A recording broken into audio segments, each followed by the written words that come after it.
जालना शहर महानगरपालिका स्वच्छता विभाग प्रस्तुत नव्या पर्वाची नवदुर्गा या विशेष कार्यक्रमामध्ये आपलं पुन्हा एकदा सहर्ष स्वागत. नमस्कार, मी साहिल पाटील आणि या कार्यक्रमाचे सहप्रायोजक आहेत कालिका स्टील आणि टेक पॉइंट.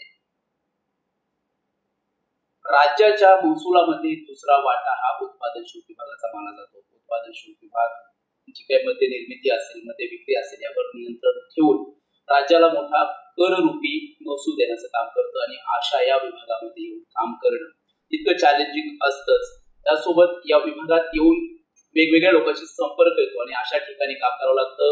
कांडे, वस्त्या, वाड्या ज्या ठिकाणी अवैध दारू वाटे असतात, त्यानंतर वेगवेगळे माफिया असतात, अशा लोकांनाही रोखावं लागतं. एक चॅलेंजिंग काम या विभागामार्फत केलं जातं. अशा विभागात काम करणारा एक दुर्गा आज आपण आजच्या या विशेष शो मध्ये निमंत्रित केलेले आहेत.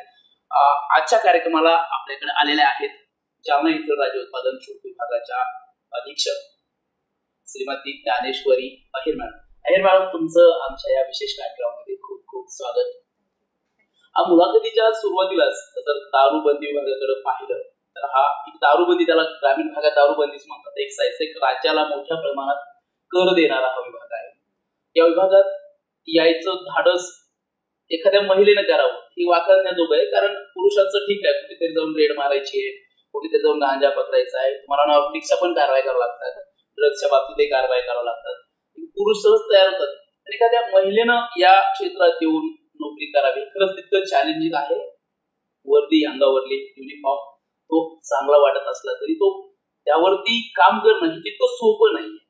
या विभागात येऊन काम करण्याची, अधिकारी होण्याची प्रेरणा कोणापासून मिळाली?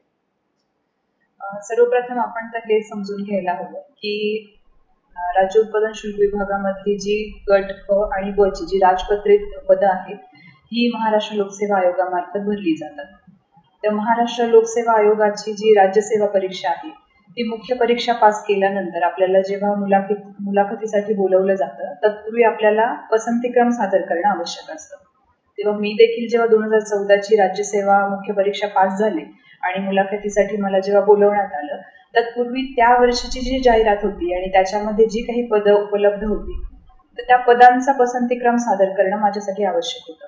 मग त्यावेळी मी त्या सर्व पदांची खरं तर सगळ्या बाजूने माहिती घेतली. त्या डिपार्टमेंटला काम करणाऱ्या व्यक्ती असतील किंवा इतर काही बाहेरील व्यक्ती असतील यांच्याकडनं त्या पदाची संपूर्ण माहिती घेऊन मी राज्य उत्पादन शुल्क विभागाला पहिला पसंतीक्रम दिला होता. त्याचं कारण असं की हे मला थोडंसं रेग्युलर डिपार्टमेंटपेक्षा एक वेगळं डिपार्टमेंट वाटलं.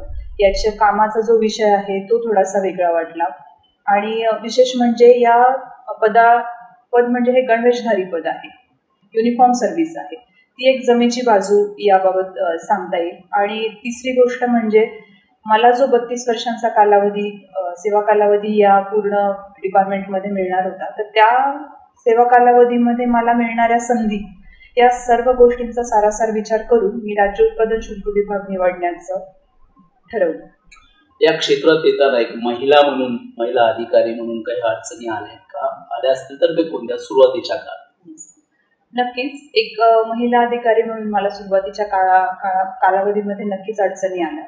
त्या अशा की मी जसं आपल्याला म्हटलं की 2014ची जी परीक्षा होती तर तेव्हा फक्त 2 पदांचं मागणीपत्र होतं. मुळातच हा विभाग खूप छोटा असल्यामुळे MPSC कडे प्रत्येक वर्षी जे मागणीपत्र जातं ते 1 किंवा 2 पदांसाठी असतं.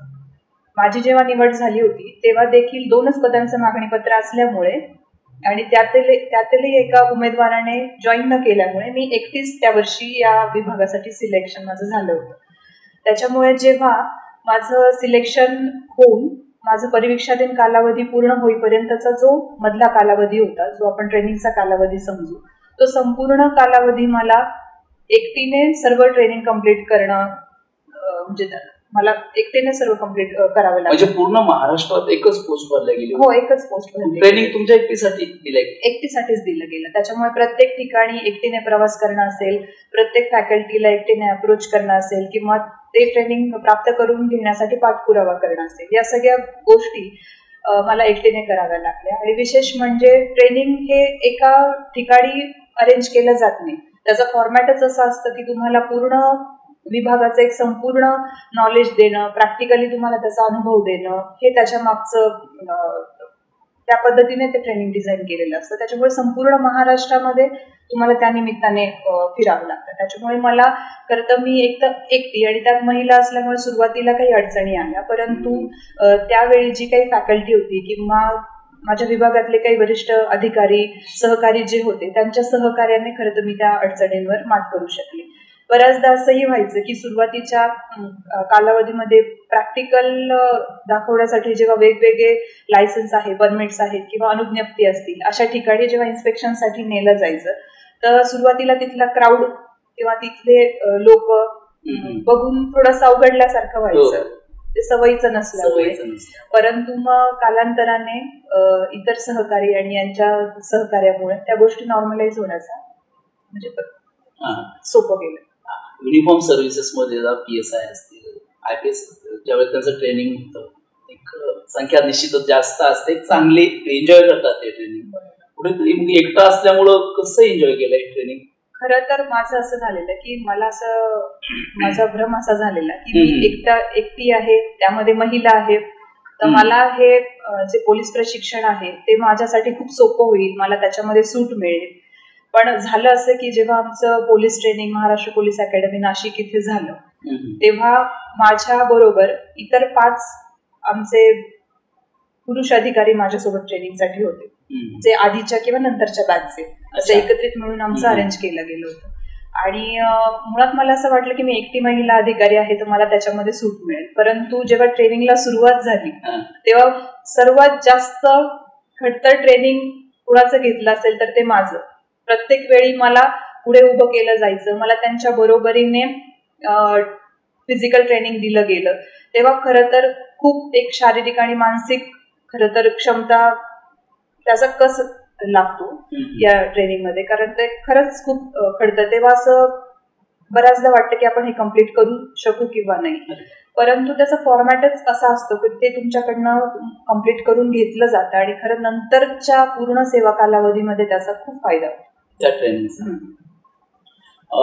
राज्य उत्पादन शुल्क विभागाचे अधिकारी म्हटल्यावर अवैध दारू निर्मिती रोखावी लागते, अवैध दारू विक्री देखील रोखावी लागते.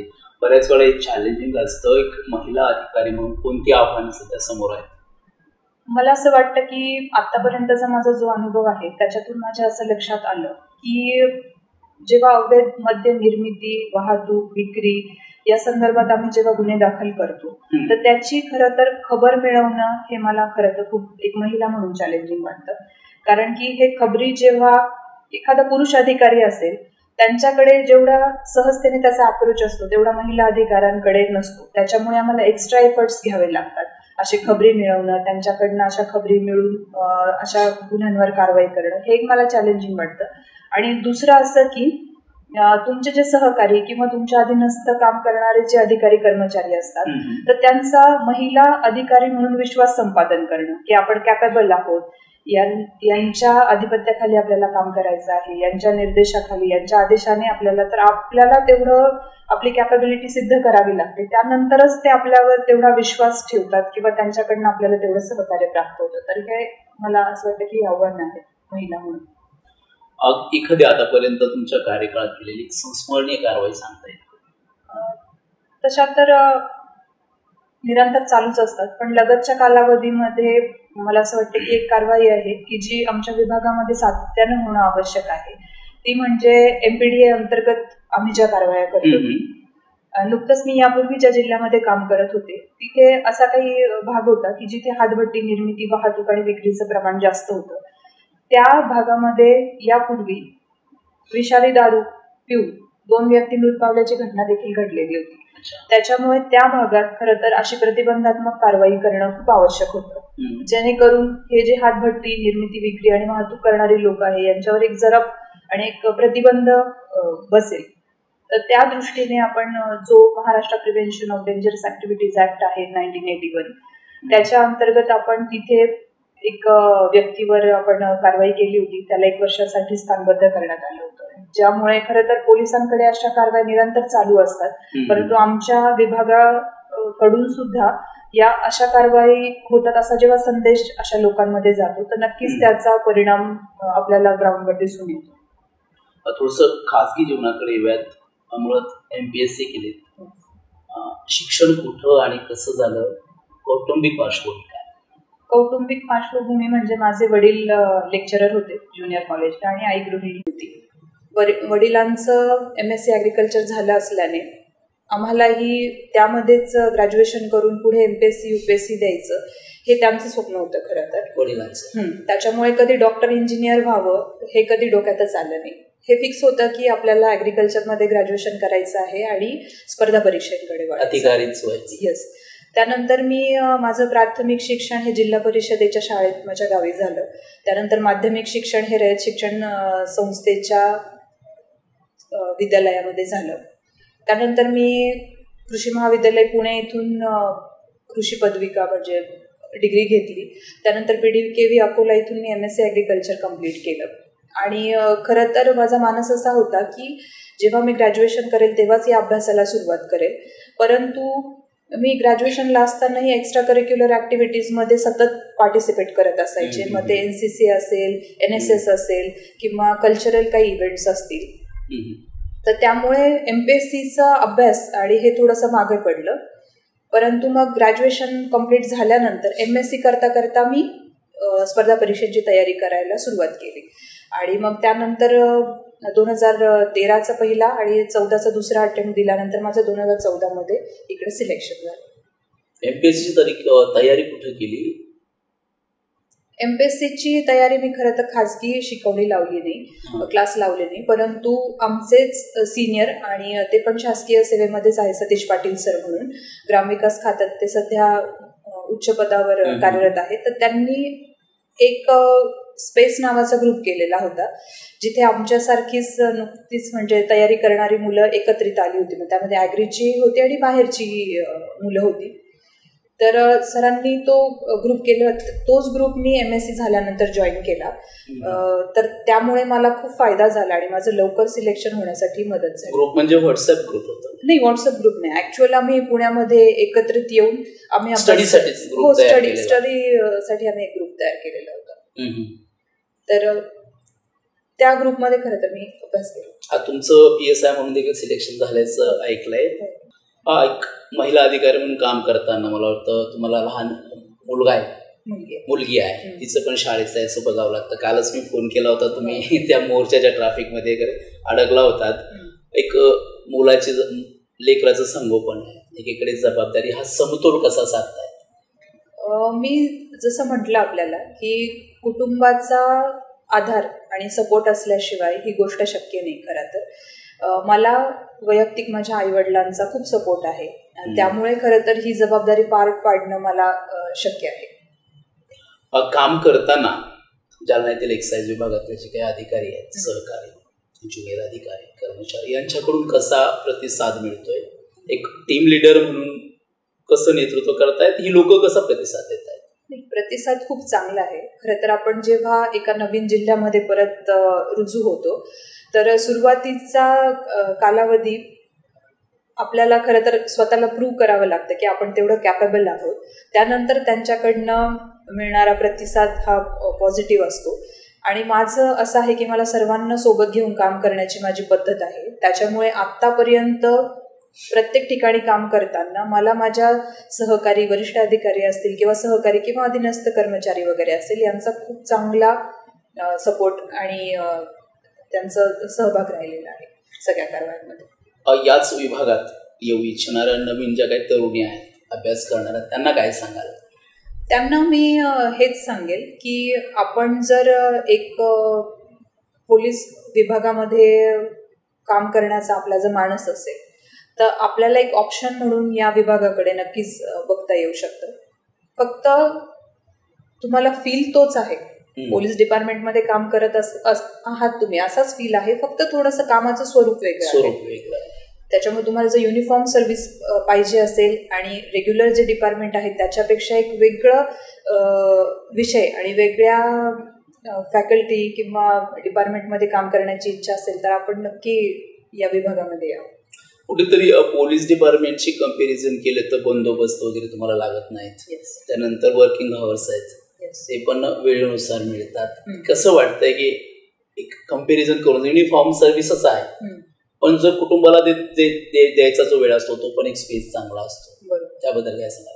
नाही, म्हणूनच मी आपल्याला जसं म्हटलं की महिला म्हणून जर आपण विचार करत असाल की आपल्याला पोलीस सेवेमध्ये जायचं आहे तर आपल्याला एक्साईज हा चांगला ऑप्शन आहे.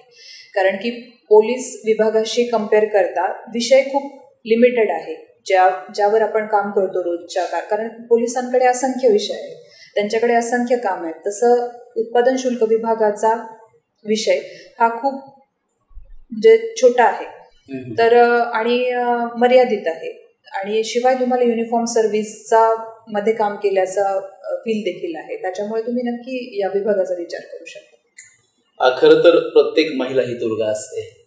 दुर्गेची वेगवेगळी रूपं आहेत. तुमच्यातली दुर्गा कशा प्रकारची आहे? आपण जसं म्हटलं की नवदुर्गा म्हणजे दुर्गेची नऊ रूपं आहेत. तर मी जेव्हा नवदुर्गा म्हणून स्वतःकडे बघते तर मला माझ्यामध्ये माझी आई बहीण माझ्यासारख्या असंख्य मैत्रिणी दिसतात आणि आपण बघतो की महिलांना व्यावसायिक असेल किंवा कौटुंबिक असेल किंवा सामाजिक जबाबदाऱ्या या पार पाडाव्या लागतात आणि त्या पार पाडत असताना त्यांची होणारी कसरत आणि त्या प्रत्येक जबाबदारीला त्या ज्या पद्धतीने न्याय द्यायचा प्रयत्न करतात हे तर खरं तर खूप कौतुकास्पद आहे. त्याच्यामुळे मी जेव्हा मला असं वाटतं की आणि या जबाबदाऱ्या पार पाडताना नवदुर्गाचा प्रत्येक जो तिचा गुण आहे तो कुठे ना कुठे आपल्यातनं तो व्यक्त होत असतो, बाहेर येत असतो आणि त्याच्याशिवाय खरं तर हा समतोल जो साधणं आहे तो खूप अवघड आहे. त्याच्यामुळे मी माझ्यामध्ये नवदुर्गा बघताना मला या सगळ्या ज्या महिला आहेत, इव्हन ज्या महिला गृहिणी आहेत त्या देखील दिसतात. एक तुमचं मुख्य स्वप्न होतं अधिकारी होण्याचं, ते तर पूर्ण झालंय. आणखी काही अशी स्वप्न आहेत का? आता पुढे काय करावं वाटतं? अधिकारी तर झाला, त्या क्षेत्रात तुम्ही काम तर करता, यासोबत नवीन काही करण्याची इच्छा आहे? नवीन म्हणजे आपण जसं म्हणतो की मी आत्ताच जसं म्हटलं की मला प्रत्येक रोल जो आहे म्हणजे मी आई म्हणून असेल, मुलगी म्हणून असेल किंवा मी आता अधिकारी आहे तर माझ्या विभागामध्ये माझं योगदान हे चांगल्या पद्धतीने देणं हे माझे पुढचे गोल्स आहेत की प्रत्येक पायरीवर आपण स्वतःला प्रूव्ह करणं आवश्यक आहे आणि प्रत्येक जबाबदारी आपण तेवढ्याच आत्मीयतेने म्हणजे पूर्ण आपले 100% देऊन पार पाडलं पाहिजे असं मला वाटतं. जालन्याच्या प्रशासनामध्ये सध्या जिल्हाधिकारी अशिमा मित्तल ज्या की महिलाच आहेत, जिल्हा परिषदेच्या मुख्य कार्यकारी अधिकारी मिनू मॅडम या देखील महिला आहेत, एक्साईजच्या SP म्हणून तुम्ही जबाबदारी सांभाळतायत, शिवाय जिल्हाधिकारी कार्यालयात डेप्टी कलेक्टर देखील 4 ते 5 महिला आहेत, तहसीलदार देखील आम्हाला महिलाच मिळाल्या आहेत. एक महिलांची या नवदुर्गांची या जिल्ह्यातील तरुणींना प्रेरणा आहेच. या तरुणींना नवरात्रोत्सवानिमित्त काय शुभेच्छा द्याल? म्हणजे मी जसं म्हटलं की नवदुर्गा म्हणजे दुर्गेचे 9 अवतार. त्याच्यामुळे माझा संदेश हाच राहील की प्रत्येक तरुणीने कुठेही आपल्याला कमी समजू नये. आपल्यामध्ये सर्व क्वालिटीज असतात, फक्त आपल्याला स्वतःवर विश्वास ठेवणं आवश्यक आहे. जसं आपण आता म्हटलं की जालना जिल्ह्यातील विविध पदावर या महिला काम करत आहेत आणि वरिष्ठ पदावर मोठ्या पदावर आज महिला विराजमान आहे. त्याच्यामुळे हा खूप मोठा संदेश आहे सगळ्या इतर मुलींसाठी की आपण देखील अशा पदापर्यंत पोहोचू शकता, आपण देखील मोठ्या पदावर काम करू शकता. आपल्यामध्ये सुद्धा ती क्वालिटी आहे, फक्त स्वतःवर विश्वास ठेवणं महत्वाचं आहे. मॅडम, आपण राज्य उत्पादन शुल्क विभागात काम करता, या विभागाच्या प्रमुख जबाबदाऱ्या आणि कार्य कोणते आहेत? खरं तर खूप चांगला प्रश्न आहे आणि जे सामान्य नागरिक आहे त्यांना बऱ्याचदा हा विभागच माहिती नसतो किंवा हा विभाग नक्की काय काम करतो याच्याबाबत खरं तर माहिती नसते. सोप्या शब्दात सांगायचं झालं तर अवैध मद्य निर्मिती किंवा जे नशायुक्त पदार्थ असतात त्याच्यावरचा कर गोळा करणं हे या विभागाचं मुख्य काम आहे. मुळात या विभागाचं ब्रीदवाक्यच आहे की संवर्धनाय राजकोषाय प्रतिपालनाय, म्हणजे राजकोषाचं संवर्धन करणं, त्याचं प्रतिपालन करणं हे मुख्य कार्य आहे.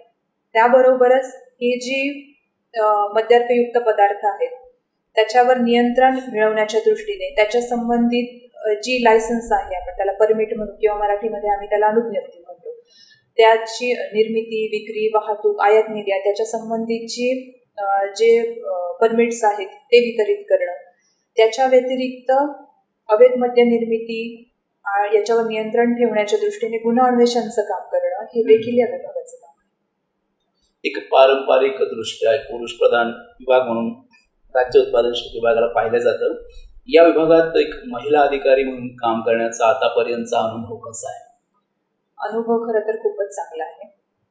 मी आपल्याला सांगू इच्छिते की आज जे महाराष्ट्रातले 36 जिल्हे आहेत त्याच्यापैकी 8 जिल्ह्यांचं नेतृत्व राज्य उत्पादन शुल्क विभागामध्ये या महिला करत आहेत अधीक्षक. त्याचबरोबर या विभागाला यापूर्वी 3 विभाग प्रमुख म्हणून महिला राहिलेल्या आहेत. त्याचबरोबर या विभागाच्या प्रधान सचिव देखील महिला राहिलेल्या आहेत. त्याच्यामुळे या विभागाला आता महिलांच्या अधिपत्याखाली काम करण्याची आता सवय झाली आहे. त्याच्यामुळे अनुभव सध्याचा खूपच चांगला आहे. एकीकडे खूप मोठा म्हणजे तुम्ही बोललाय ते खूप सकारात्मक ऊर्जा देणारी बाब आहे. मात्र वास्तव जर बघितलं तर एक मोठा विरोधाभास पाहायला मिळतो. तो या अर्थानं की ग्रामीण भागात दारूच्या आहारी जाऊन अनेक कुटुंब उद्ध्वस्त झालेली आहेत. ती दारू कायदेशीर असो किंवा बेकायदेशीर असो, त्यात प्रशासनाकडून मान्यता देऊन अनेक ठिकाणी दारूची दुकानं चालवली जातात. अशा दुकानांनाही प्रसंगी महिलांचा विरोध होतो. कारण दारू पिऊन पुरुष घरी येतो, महिलेला मारझोड, मुलांकडे लक्ष नसतं, त्यांच्या शिक्षणाकडे नाही, घरात नाही, त्यामुळं आत्महत्यासारखे पण प्रकार होतात. अशा बऱ्याच महिला येतात जिल्हाधिकारी कार्यालयात, SP कडे येतात किंवा दारूबंदी करा तुमच्याकडे येत असतील. अशा महिलांना जिथं तुम्ही एक कायदेशीर लायसन्स दिलेला आहे मात्र त्याचा विपरीत परिणाम कुठल्या तरी एका सोसायटीवर एका समाजावर होतोय, अशा महिलांना कुठले अधिकार आहेत किंवा त्यांना त्यांचाही अधिकार महत्वाचे, त्यांचं कुटुंबही महत्वाचं आहे, काय सांगायला याबद्दल? आता आपण अवैध मद्य निर्मितीवर कारवाई करतोच, त्याबरोबर बऱ्याचदा आपण जसं म्हटलं तसं महिला आमच्याकडे अप्रोच होतात की आम्हाला जी देशी किंवा विदेशी दारूची दुकानाची जी आम्ही अनुज्ञप्ती देतात त्याचा सुद्धा आम्हाला त्रास होतो. अशी सुद्धा कधी कधी तक्रारी प्राप्त होतात की आपण ते बंद करा किंवा इतर ठिकाणी आपण स्थलांतरित करा. तर बऱ्याचदा महिलांना हे माहितीच नसतं की कायद्यामध्ये याबाबत तरतूद आहे. तर ती अशी की महिला मतदानाद्वारे एखादी अनुज्ञप्ती बंद करू शकतात किंवा ती इतर ठिकाणी स्थलांतरित करू शकतात. त्यासाठी त्यांनी फक्त ज्या समजा एखाद्या गावातील महिलांना एखादं तिथलं दुकान दुसरीकडे स्थलांतरित करायचं असेल तर त्यांनी त्या गावाच्या एकूण ज्या महिला मतदार आहेत त्यांच्या 25% महिलांनी आमच्याकडे अर्ज सादर करणं आवश्यक आहे. त्यांनी अर्ज सादर केल्यावर आम्ही त्या अर्जाची पडताळणी करतो.